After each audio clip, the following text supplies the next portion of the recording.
का क्या कहना। ओम शांति। 25 अगस्त अव्यक्त महावाक्य 4-11-20 रिविजन। टॉपिक सत्यवादी हो एवं समय अनुसार दयालु होई निजर वृत्ति दृष्टि एवं कृति को बेहेदर करने दृढ़ संकल्पर दीप को जलाओ। आज स्नेहर सागर बाप दादा निजर अति स्नेही शिकिलदे मिठा मिठा पिलामानंक सहित मिलन करने आसिछंती।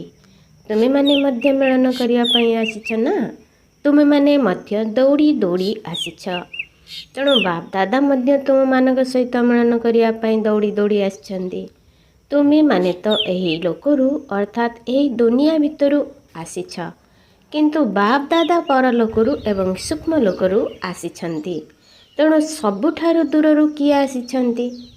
दूरदेशी किए हेले? कौन डबल विदेशी दूरदेशी अटंती कि ना? सबुठारु दूररू दूरदेशी तो बाबा अटंती। बाप दादा एही पाली रे डबल विदेशी बा भारतवासी पिलामानंकर गोटिए कथा उपरे बहुत गर्व अनुभव करुछंती। क्यों कथा पाई गर्व करुछंती कुह तो? विशेष करी डबल विदेशी पिलामानंकर साहस को देखी बाप दादा गर्व करुछंती। जे कौनसी परिस्थिति रे मध्य बाबांक सहित मिलन करने आसी पहुँची जाइछंती।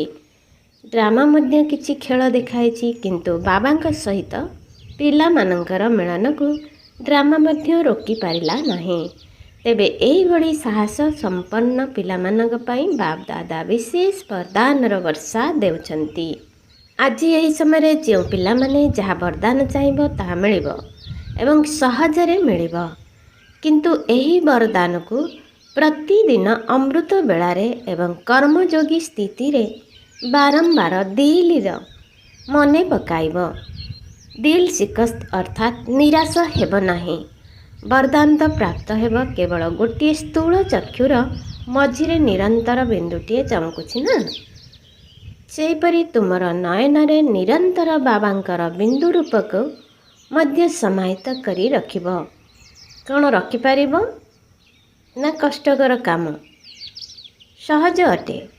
तेबे जेपरि स्थूल बिंदु निरंतर रहिछि सेहीपरि बाबांकर बिंदु रूप मध्य निरंतर नयन रे समाहित होई रहिथाओ। कौन समाहित करिने? बाबा फिट होई गले बाहा जीवे नहीं तो? जदि बाबा बिंदु निरंतर समाहित होई रहिबे तेबे अन्य कौनसी आड़े तुमर नयन आकर्षित हेब नाही। मेहनतरू मुक्त होई जीव। अन्य कौनसी आड़े दृष्टि जीव ही नाही। बिल्कुल सुरक्षित रहिबो। तेणु जहाँ भी होई जाऊ, किंतु बिंदु बाबा सर्वदा नयन रे समाहित होई रही थांतु। जदि नयन रे रहिबे तेबे दिल रे मध्य रहिबे। तेबे दिल रे एवं नयन रे निरंतर समाहित रखी बार विधि हैला बाप दादा साहेब को राजी अर्थात संतुष्ट करिबा। तेबे कौन साहेब राजी अछंती? कौन तुम्हें भावुच बाप दादा साहेब तुम पर राजी अछंती? केते प्रतिशत राजी अछंती? केही केही कहउछंती 99, आउ केही कहउछंती 75% अभिनंदन। तेबे बाप दादा को राजी करवा मध्य बहुत सहज अटे। यार सहज विधि हैला सच्चा दिल।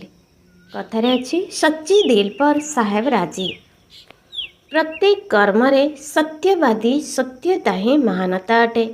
जो माने सच्चा दिल वाला अटंती से माने सर्वदा संकल्प वाणी कर्म एवं संबंध संपर्क राजयुक्त अर्थात प्रत्येक कथार रहस्य को बुझी सुझी कर्म करिथांती। एवं आमे केते दूर राजयुक्त अटु ताकू परखिबार लक्षण हैला जी रहस्य को जानिथिबो से केबे भी निजर स्वस्थितिरु नाराज होई परिबो नाही अर्थात निराश हेबो नाही। एवं संकल्प रे मध्य वृत्ति द्वारा स्मृति द्वारा दृष्टि द्वारा कहा को नाराज करिबो नाही। काहेकि ना से निजर तथा समस्तंकर स्वभाव संस्कार को जानिला वाला राजयुक्त आत्मा अटे। तेणु बाबा को राजी अर्थात खुशी करिवार विधि हैला ରାଜଯୁକ୍ତ ହୋଇ ଚାଲିବା। ରାଜଯୁକ୍ତର ଅର୍ଥ ହେଲା ନା ନିଜ ଭିତରେ ଅସନ୍ତୁଷ୍ଟତା ଥିବ ନା ଅନ୍ୟମାନଙ୍କୁ ଅସନ୍ତୁଷ୍ଟ କରୁଥିବ। ବର୍ତ୍ତମାନ ସମୟ ଅନୁସାରେ ସର୍ବଦା ନିଜର ମନୋବୁଦ୍ଧିକୁ ସ୍ୱପ୍ନ ପର୍ଯ୍ୟନ୍ତ ମଧ୍ୟ ଶୁଭ ଏବଂ ଶୁଦ୍ଧ ରଖ। କେତେକ ପିଲା ବାର୍ତ୍ତାଳାପ କରିବା ସମୟରେ କୁହନ୍ତି, ବାପ୍ ଦାଦା ଶକ୍ତି ତ ଦେଉଛନ୍ତି କିନ୍ତୁ ଯଥା ସମୟରେ ଶକ୍ତି ଗୁଡ଼ିକ ବ୍ୟବହାର ହୋଇପାରୁନାହିଁ। କିନ୍ତୁ ବାପ୍ ଦାଦା ବିଶେଷ ଭାବରେ ସବୁ ପିଲାଙ୍କୁ ସାଥୀ ସମ୍ବନ୍ଧରେ ଏହିଭଳି ସମୟରେ ଅତିରିକ୍ତ ସହଯୋଗ ମଧ୍ୟ ଦେଇଥାନ୍ତି। କାହିଁକି ନା ଜାଣିଛ, ପିଲାମାନଙ୍କୁ ସମ୍ପନ୍ନ କରି ସାଥିରେ ନେଇଯିବାର ଦାୟିତ୍ୱ ବାବାଙ୍କର ଅଟେ। ତେଣୁ ବିଶେଷ କରି ଏହିଭଳି ସମୟରେ ବାବା ନିଜର ସାହିତ୍ୟକୁ ସମ୍ପାଦନ କରିଥାନ୍ତି। କିନ୍ତୁ କେବେ କେବେ ପିଲାମାନଙ୍କର ମନର କ୍ୟାଚିଂ ପାୱାର ଅର୍ଥାତ୍ ଗ୍ରହଣ କରିବାର ଶକ୍ତିର ସୁଇଚ୍ ଅଫ୍ ଥାଏ। ସେଥିପାଇଁ ବାବା କ'ଣ କରିବେ, ପୁଣି ବି ବାବା ତାଙ୍କର ସୁଇଚ୍ ଅନ୍ କରିବା ପାଇଁ ବା ଖୋଲିବା ପାଇଁ ଚେଷ୍ଟା କରିଥାନ୍ତି। କିନ୍ତୁ ସେଥିରେ ସମୟ ଲାଗିଥାଏ। ସେଥିପାଇଁ ଯେତେବେଳେ ସୁଇଚ୍ ଅନ୍ ହୋଇଯାଏ କୁହନ୍ତି କରିବା ତ ଉଚିତ ନଥିଲା କିନ୍ତୁ ହୋଇଗଲା। ତେଣୁ ସର୍ବଦା ନିଜର ମନର ଗ୍ରହଣ କରିବାର ଶକ୍ତି, ଯାହାକୁ ତୁମେମାନେ କହୁଛ ଟଚିଂ ହେବା, ସେହି ଟଚିଂ ବା କ୍ୟାଚିଂ ପାୱାରର ସୁଇଚ୍ ଅନ୍ ରଖ। ମାୟା କିନ୍ତୁ ଅଫ୍ କରିବା ପାଇଁ ଚେଷ୍ଟା କରିବ, ଗୋଟିଏ ସେକେଣ୍ଡରେ ଅଫ୍ କରି ଚାଲିଯିବ। ସେଥିପାଇଁ ସମୟ ଯେତେବେଳେ ଅଧିକ ସଙ୍କଟପୂର୍ଣ୍ଣ ହୋଇଯିବ, ଏବେ ତ ଆହୁରି ଅଧିକ ହେବାକୁ ଯାଉଛି ନା। ଡରି ଯାଉନାହାଁ ତ? ବାପ୍ ଦାଦା ତ ପୂର୍ବରୁ ମଧ୍ୟ କହିଛନ୍ତି ଯେ ତୁମେ ସମସ୍ତେ କେଉଁ ବର୍ଷ ପାଳନ କରୁଛ? ସଂସ୍କାର ଦ୍ୱାରା ସଂସାର ପରିବର୍ତ୍ତନର ବର୍ଷ ପାଳନ କରୁଛ ନା। ଏହା ତ ପକ୍କା ଅଟେ ନା, ନା ଭୁଲିଗଲଣି? ପାଳନ କରୁଛ। ତେଣୁ ପିଲାମାନେ ଯେହେତୁ ସଂସାର ପରିବର୍ତ୍ତନର ପକ୍କା ସଂକଳ୍ପ କରିଛନ୍ତି, ତେଣୁ ପ୍ରକୃତି ମଧ୍ୟ ବାବାଙ୍କୁ ପଚାରୁଛି ଯେ ମୁଁ ତ ସଫେଇ କରିବା ପାଇଁ ପ୍ରସ୍ତୁତ ହୋଇଯାଇଛି, କିନ୍ତୁ ଯେଉଁମାନେ ସଫେଇ କରିବା ପାଇଁ ନିମିତ୍ତ ହୋଇଛନ୍ତି ସେମାନେ କରୁ କରୁ ଚିନ୍ତାରେ ପଡ଼ିଯାଉଛନ୍ତି ବା ଦ୍ୱିଧାରେ ପଡ଼ିଯାଉଛନ୍ତି, ଭାବୁଛନ୍ତି କରିବୁ ନା ନାହିଁ, ଶୀଘ୍ର ଶୀଘ୍ର କରିବୁ ନା ଧୀରେ ଧୀରେ କରିବୁ। ତେଣୁ ମୁଁ କ'ଣ କରିବି? ଏଥିରେ ବାପ୍ ଦାଦା ପ୍ରକୃତିକୁ କ'ଣ ଜବାବ ଦେବେ? ଡବଲ ବିଦେଶୀ କୁହ, ଆଉ ଟିକିଏ ଅପେକ୍ଷା କରୁ। ଏହା ତ ଠିକ୍ ଉତ୍ତର ନୁହେଁ। ଯଦି ଡବଲ ବିଦେଶୀମାନେ ଅପେକ୍ଷା କରିବେ ତେବେ ତ ପ୍ଲେନ୍ ମିଳିବ ନାହିଁ। ଏବେ ତ ପ୍ଲେନ୍ ମିଳିଯାଉଛି ନା। ପ୍ଲେନ୍ରେ ଶୋଇ ଶୋଇ ଆସିଛ ନା, ଆରାମରେ ଆସିଛ ନା। ସାରା ସଭା ଭିତରେ କାହାକୁ ଆସିବା ସମୟରେ ମୁସ୍କିଲ ଅନୁଭବ ହୋଇଛି କି? ହାତ ଉଠାଅ। ଜଣେ କହିଲେ ଯେ ମୋର ପ୍ଲେନ୍ ଗୋଟିଏ ଥର ଫେରିଗଲା। ପୁଣି ବି ସମୟ ଅନୁସାରେ ପହଞ୍ଚି ଯାଇଛ ନା। ଏସବୁ ହେଲା ସାହସର କଥା। ଯେଉଁମାନେ ଟିକିଏ ବି ଡରି ଯାଇଛନ୍ତି ସେମାନେ ଘରେ ବସି ଯାଇଛନ୍ତି। ତୁମେମାନେ ଦୃଢ଼ ସଂକଳ୍ପ କରିଲ ଯେ ଆମକୁ ଯିବାକୁ ହିଁ ହେବ, ତେଣୁ ପହଞ୍ଚିଗଲ। କେବଳ ଜଣଙ୍କର ହିଁ ପ୍ଲେନ୍ ଫେଲ୍ ହୋଇଯାଇଥିଲା ନା, ବାସ୍। ସେଥିରେ କିଛି ଅସୁବିଧା ନାହିଁ, କାରଣ ଆହୁରି ଅଧିକ ଭଲ ମିଳିବ। ଏବେ ଆଗକୁ ଆଉ ପ୍ରକୃତିକୁ ଏବଂ ସଫେରି କରିବା ବାଲାଙ୍କୁ ଚିନ୍ତାରେ ପକାଅ ନାହିଁ। କାହିଁକି ନା ସ୍ଥାପନା କରିଲା ବାଲା ଏବେ ମଧ୍ୟ କେବେ କେବେ ବଡ଼ ଚିନ୍ତାରେ ପଡ଼ିଯାଉଛନ୍ତି। ଭାବୁଛନ୍ତି କ'ଣ କରିବୁ, ଏମିତି କରିବୁ ନା ସେମିତି କରିବୁ, ନା ଆଦୌ କରିବୁ ନାହିଁ, କରିଲେ ଠିକ୍ ହେବ ନା ନାହିଁ। ତେଣୁ ବିଲକୁଲ ସ୍ପଷ୍ଟ ହେବା ଦରକାର, ହଁ ନା ନାହିଁ, ଏହା ତ ଠିକ୍, ଏହା ଭୁଲ, ପୁରା ସ୍ପଷ୍ଟ ହେବା ଦରକାର। ତେବେ ପ୍ରକୃତି ମଧ୍ୟ ତୁମର ଏହି ପରିବର୍ତ୍ତନ ବର୍ଷ ପାଳନ କରୁଥିବା କାରଣରୁ କିଛିଟା ପ୍ରସ୍ତୁତି କରିବ।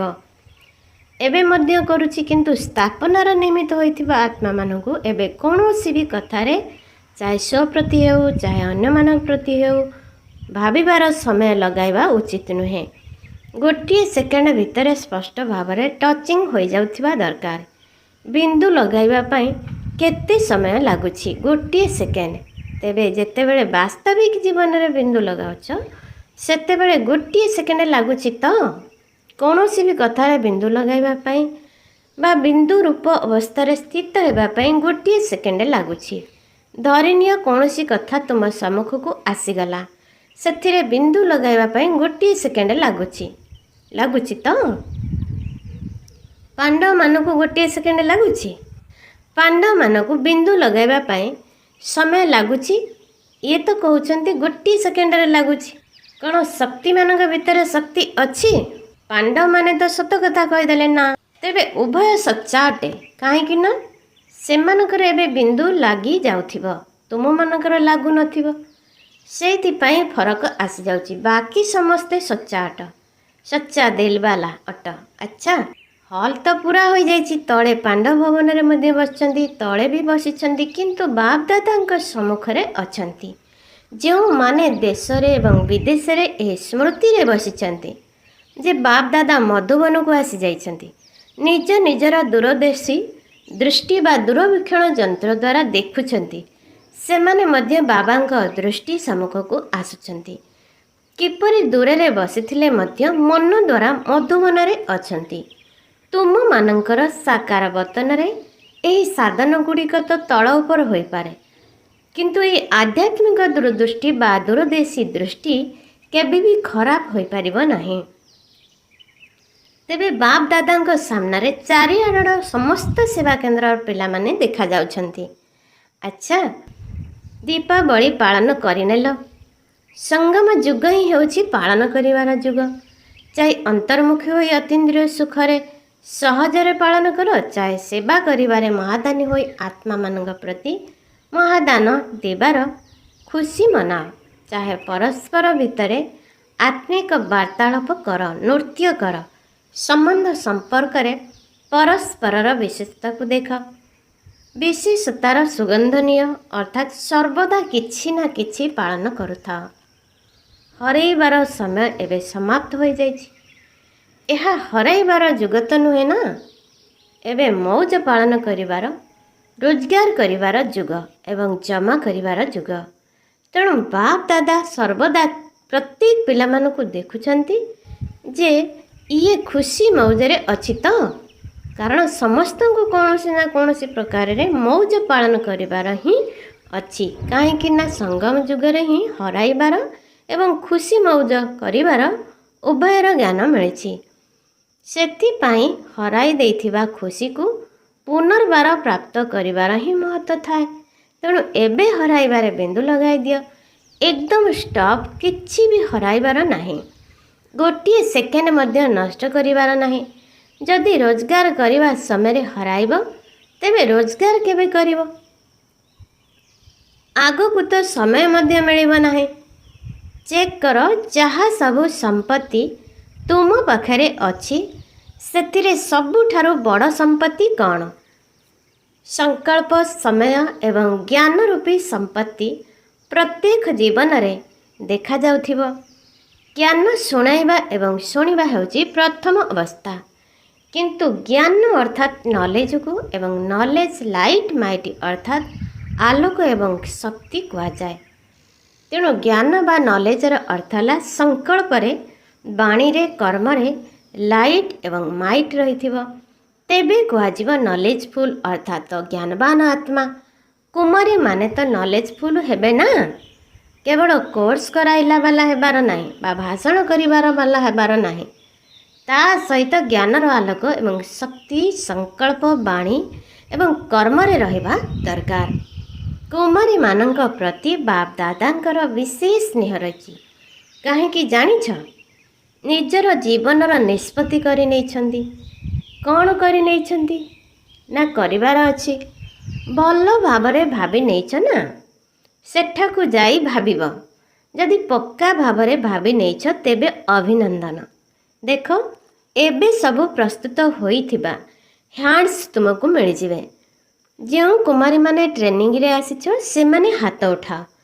କେତେ ସଂଖ୍ୟା ହେବେ? 80 ଜଣ। ଯେଉଁମାନେ ଏବେ ସେବାରେ ଲାଗି ନାହାନ୍ତି କିନ୍ତୁ ସେଣ୍ଟରରେ ରହୁନାହାନ୍ତି ସେମାନେ ହାତ ଉଠାଅ। ଏମାନଙ୍କୁ ଗଣତି କର, ଅଧା ଅଧି ଅଛନ୍ତି। ଆଚ୍ଛା, ଏତିକି ହ୍ୟାଣ୍ଡସ୍ ଅର୍ଥାତ୍ ସହଯୋଗୀ ତ ମିଳିଯିବେ ନା। ତେବେ ତୁମେମାନେ ରାଇଟ୍ ହ୍ୟାଣ୍ଡ ହେଲ ନା ଲେଫ୍ଟ ହ୍ୟାଣ୍ଡ ହେଲ? ଅର୍ଥାତ୍ ଡାହାଣ ହାତ ନା ବାମ ହାତ? ରାଇଟ୍ ହ୍ୟାଣ୍ଡ ହେବ। ଆଚ୍ଛା, ଯେହେତୁ ଏମାନେ କୁମାରୀ ଅଟନ୍ତି ନା, ତେଣୁ ବାପ ଦାଦା ସେଣ୍ଟର ରୂପୀ ଘର ମଧ୍ୟ ଦେଇଥାନ୍ତି ଏବଂ ବର ତ ମିଳିଯାଇଛି। ସମସ୍ତଙ୍କୁ ଘର ଏବଂ ବର ଦୁଇଟି ଦରକାର। କୁମାରୀମାନଙ୍କୁ ବର ତ ମିଳିଯାଇଛି, ମଧ୍ୟ ଘର ବି ମିଳିଯିବ, ଅର୍ଥାତ୍ ସେଣ୍ଟର ମିଳିବ। କୁମାରମାନଙ୍କୁ ମଧ୍ୟ ମିଳୁଛି। କୁମାରମାନେ ଭାବୁଛନ୍ତି ଆମେ ପଛରେ କାହିଁକି ରହିଛୁ? ପଛରେ ନୁହେଁ, ଆଗରେ ଅଛ। କୁମାରଙ୍କ ବିନା ସେବା କେଉଁଠି ହେଉଛି?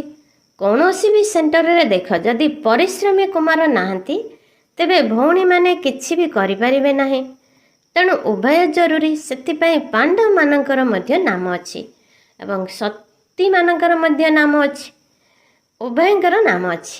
ଆଚ୍ଛା, ବର୍ତ୍ତମାନ ସମୟରେ ତ ତୁମ ସମସ୍ତଙ୍କୁ ଆତ୍ମାମାନଙ୍କ ପ୍ରତି ଦୟାଶୀଳ ଏବଂ ଦାତା ହୋଇ କିଛି ନା କିଛି ଦେବାକୁ ହିଁ ପଡ଼ିବ। ଚାହେ ମାନସିକ ସେବା ଦ୍ୱାରା ଦିଅ, ଚାହେ ଶୁଭ ଭାବନା ଦ୍ୱାରା ଦିଅ, ଶ୍ରେଷ୍ଠ ସକାଶ ଦେବାର ବୃତ୍ତି ଦ୍ୱାରା ଦିଅ, ଚାହେ ଆଧ୍ୟାତ୍ମିକ ଶକ୍ତି ସମ୍ପନ୍ନ ବାଣୀ ଦ୍ୱାରା ଦିଅ, ଚାହେ ନିଜର ସ୍ନେହ ସମ୍ପନ୍ନ ସମ୍ବନ୍ଧ ସମ୍ପର୍କ ଦ୍ୱାରା ଦିଅ, କିନ୍ତୁ କୌଣସି ବି ଆତ୍ମା ବଞ୍ଚିତ ନ ରହୁ। ଦାତା ହୁଅ, ଦୟାଳୁ ହୁଅ। ଆତ୍ମାମାନେ ଚିତ୍କାର କରୁଛନ୍ତି, ବାବାଙ୍କ ଆଗରେ ନିଜ ନିଜ ଭାଷାରେ ଚିତ୍କାର କରୁଛନ୍ତି। ଶାନ୍ତି ଦିଅ, ସ୍ନେହ ଦିଅ, ଦିଲ୍ଲୀର ସ୍ନେହ ଦିଅ, ସୁଖର କିରଣ ଦେଖାଅ। ବାବା କିପରି ଦେବେ? ବାବା ତ ପିଲାମାନଙ୍କ ଦ୍ୱାରା ହିଁ ଦେବେ ନା। ବାବାଙ୍କ ପାଖରେ ତୁମେ ସମସ୍ତେ ରାଇଟ୍ ହ୍ୟାଣ୍ଡ ଅଟ। ଯାହାକୁ ଯାହା ଦେବାର ଥାଏ ତା ଡାହାଣ ହାତ ଦ୍ୱାରା ହିଁ ଦେଇଥାନ୍ତି ନା। ତେବେ ତୁମେ ସମସ୍ତେ ବାବାଙ୍କର ଡାହାଣ ହାତ ଅଟ ନା? କ'ଣ ପାଣ୍ଡବମାନେ ଡାହାଣ ହାତ ଅଟ ତ? ତୁମେ ସବୁ ଡାହାଣ ହାତ ପିଲାମାନଙ୍କର ସ୍ମାରକୀ ମଧ୍ୟ ରହିଛି, ଜାଣିଛ? ତାହା କେଉଁ ସ୍ମାରକୀ?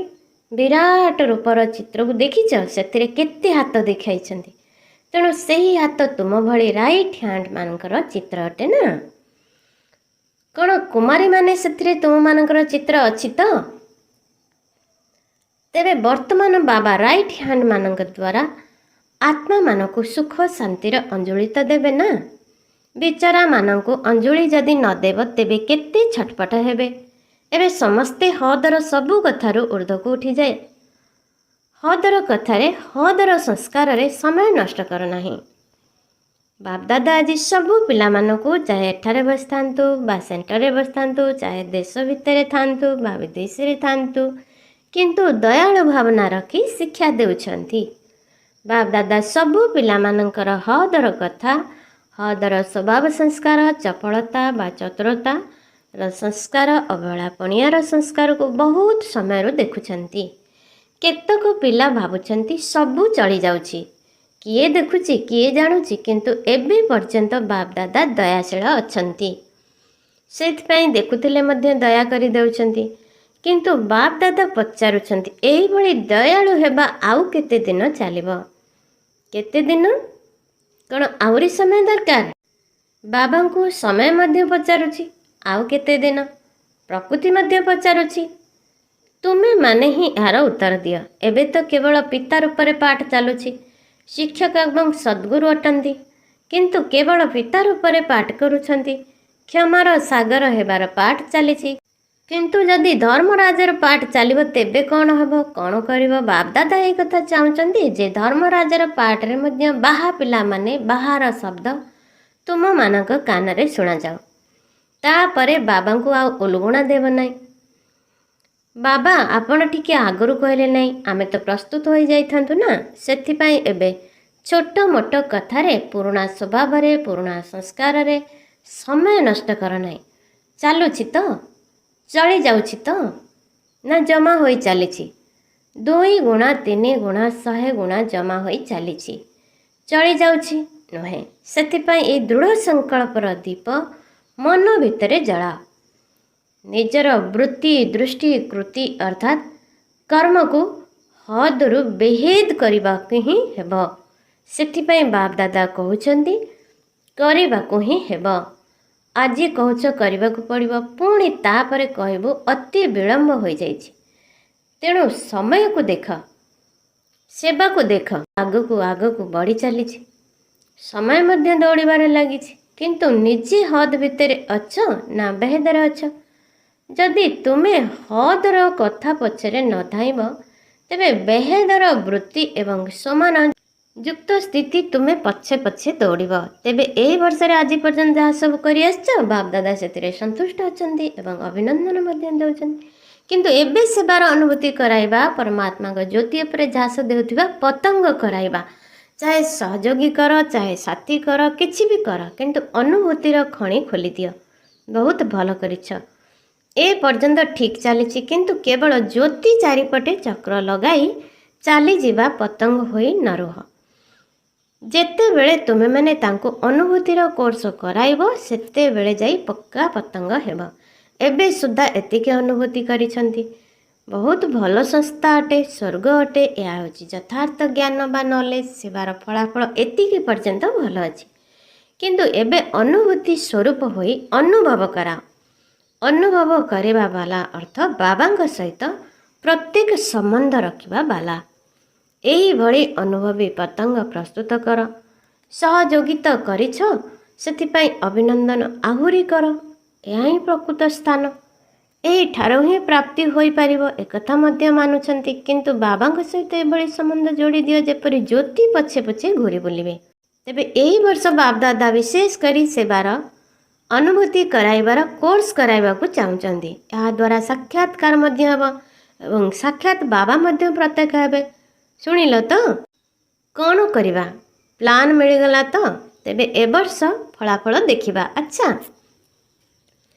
ଚାରିଆଡ଼ର ଅତି ପ୍ରିୟ ବାପଦାଦାଙ୍କର ହୃଦୟ ସିଂହାସନ ଅଧିକାରୀ ଶ୍ରେଷ୍ଠ ଆତ୍ମାମାନଙ୍କୁ, ସର୍ବଦା ହଦର ସ୍ୱଭାବ ସଂସ୍କାରକୁ ପରିବର୍ତ୍ତନ କରୁଥିବା ବେହେତର ପରିବର୍ତ୍ତକ ଆତ୍ମାମାନଙ୍କୁ, ସର୍ବଦା ଗୋଟିଏ ସେକେଣ୍ଡ ବା ଗୋଟିଏ ସଂକଳ୍ପ ମଧ୍ୟ ବ୍ୟର୍ଥରେ ନଷ୍ଟ କରୁନଥିବା ତଥା ସର୍ବଦା ଜମା କରିଚାଲିଥିବା ତୀବ୍ର ପୁରୁଷାର୍ଥୀ ପିଲାମାନଙ୍କୁ, ସର୍ବଦା ଦୟାଳୁ ହୋଇ ଦାତା ହୋଇ ପ୍ରତ୍ୟେକ ଆତ୍ମାକୁ, ଚାହେ ବ୍ରାହ୍ମଣ ଆତ୍ମାକୁ ଚାହେ ତୃଷାର୍ଥ ଆତ୍ମାକୁ କିଛି ନା କିଛି ଆଞ୍ଜଳି ଦେଉଥିବା, ସକାଶ ଦେଉଥିବା ବିଶାଳ ହୃଦୟ ରଖୁଥିବା ପିଲାମାନଙ୍କୁ ବାପ ଦାଦାଙ୍କର ବହୁତ ବହୁତ ବହୁତ ସ୍ନେହ ସମ୍ପନ୍ନ ଶୁଭେଚ୍ଛା ଏବଂ ନମସ୍ତେ।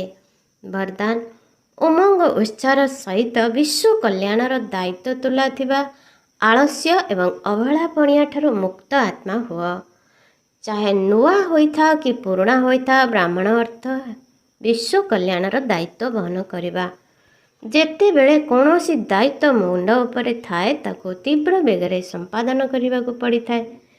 ଯାହା ଉପରେ କୌଣସି ଦାୟିତ୍ୱ ନଥିବ ସେ ଅବହେଳାପଣିଆରେ ରହିଥିବ।